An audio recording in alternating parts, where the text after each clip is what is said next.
If you're looking to find your email password in Outlook, you're in the right place. I'm going to show you exactly how to do so. So follow me.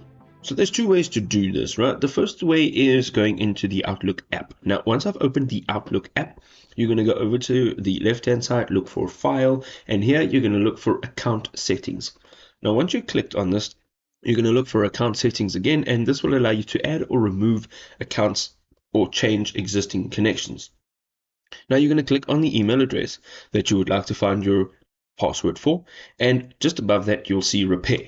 Now let's click on Repair, and here you'll see Advanced Options. You want to open that up and click on Let me repair my account manually, and click on Repair. Now in the next dialog that will open, you'll find all the details of your account. So where it says Incoming Mail, you'll see your username, and just below that you should see a password block where you'll be able to toggle the visibility of that password. Now, if this is not working, like it's not working for me, you can close this and you can open up a browser of choice. Now, likely if you are using the Outlook Live on your browser, you can go into New tab.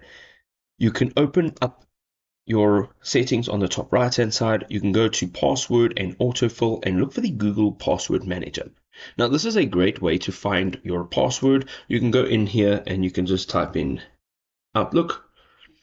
You'll see that the live.com with the email address will pop up. You can click on that, and here you can see your username as well as your password. All you need to do is click on this show password icon, and your password will be visible. You can also copy that if you need to use it anywhere, and then you'll have access to it. You can also make changes to your password here if you would like, and all of these changes will be saved and will take effect to your account.